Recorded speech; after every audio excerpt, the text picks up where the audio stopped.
اللہ کے نام سے شروع جو بڑا مہربان نہایت رحم کرنے والا ہے۔ السلام علیکم، میرا نام بلال شفیق ہے اور آپ دیکھ رہے ہیں آپ کا اپنا channel struggle of middle and down person. آپ سب بہن بھائیوں اور بزرگوں کا بہت شکریہ جنہوں نے میری فرسٹ ویڈیو کو دیکھا اور مجھے بہت اپریشیٹ کیا، اور نیکسٹ ویڈیو اپلوڈ کرنے کے لیے آپ نے مجھے بہت فرمائش کی۔ اس کے لیے آج میں نے جو یہ انٹرویو آج جن کا میں لینے جا رہا ہوں، یہ شخص میرے بہت ہی آئیڈیل ہیں۔ میں نے ان سے بہت کچھ سیکھا، ہمیشہ جب بھی ان کو دیکھتا ان سے انسپائر ہوتا، اور جہاں بھی ان کو میں نے دیکھا کسی بھی موڈ میں ہو یا لہجے میں ہو، ان سے ہمیشہ میں نے کوئی نہ کوئی نئی چیزیں ہمیشہ سیکھنے کی کوشش کی ہے۔ تو آپ کی بھرپور فرمائش پر مسٹر یاشد ان کا میں تھینک فل ادا کرنا چاہتا ہوں کہ انہوں نے مجھے ٹائم دیا، اور میری فرسٹ کال پہ ہی انہوں نے انکار نہیں کیا۔ انہوں نے کہا کہ ٹھیک ہے، میں آپ کو فرسٹ انٹرویو دینے کے لیے تیار ہوں۔ آپ کا سر بہت شکریہ، آپ نے مجھے ٹائم دیا۔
میں اپنی باقاعدہ گفتگو کا آغاز اب ان کے ساتھ کرنے جا رہا ہوں، لیکن سب سے پہلے میں چاہتا ہوں کہ ہم ان سے ان کے بچپن کے بارے میں بات کریں کہ ان کا بچپن کس طرح کا گزرا، کس طرح کا ان کا ایک بیک گراؤنڈ تھا، کیونکہ موسٹلی لوگوں کو بیک گراؤنڈ جو ہے بہت اچھا نہیں ہوتا۔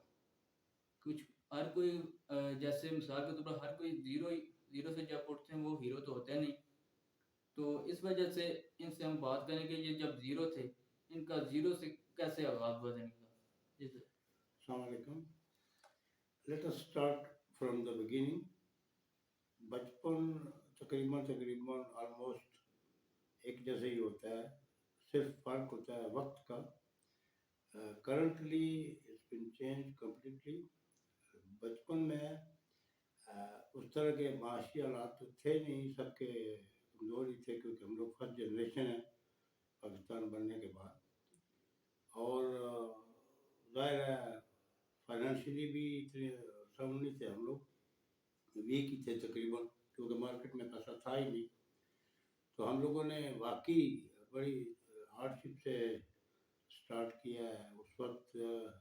جب بھی ہم لوگ پیچھے سوچتے ہیں اور آج کے لڑکوں کو دیکھتے ہیں یا بچیوں کو دیکھتے ہیں تو اتنا ڈفرینٹ محسوس ہوتا ہے کہ شاید یقین ہی نہیں آتا کہ اتنا جنریشن گیپ بن گیا۔ ہمارے یہاں اس وقت ایک فیبرک ہوتا تھا ملیشیا کا، جو ہم لوگ شلوار قمیض پہن کے اسکول جاتے تھے، اسی کا ایک کلاس ہوتا تھا چھوٹا سا، جس سے ہم لوگ گانٹھ لگا کے بستہ بناتے تھے، وہاں جا کے ٹاٹوں پر بیٹھ کے پڑھتے تھے ہم لوگ گراؤنڈ پر ہی، کوئی بینچ نہیں، کوئی کرسی نہیں، پھر کوئی کنوینس نہیں، اکثر پیدل بھی جانا ہوتا تھا، پھر آہستہ آہستہ سائیکلیں شروع ہوئی۔ بہرحال سر میں پلیز آپ سے ریکویسٹ کرنا چاہوں گا کہ آپ ان کو بتائیں کہ آپ نے تعلیم کن اداروں سے حاصل کی، کس طرح کے اس وقت کے حالات تھے ان اداروں کے، اور آج کل جب آپ دیکھتے ہیں تو کیا ڈفرینس محسوس ہوتا ہے؟ honestly speaking, there is a lot of difference between now and then, because the teachers at that time, they were very, very honest. They really loved their students and they were dedicated and devoted to their profession. وہ بہت ہی مخلص ہوتے تھے بغیر کسی لالچ کے، وہ ہمیشہ بچوں کو اپنے بچے ہی سمجھ کے پڑھاتے تھے۔ آج کل کی طرح نہیں ہے، آج تو بس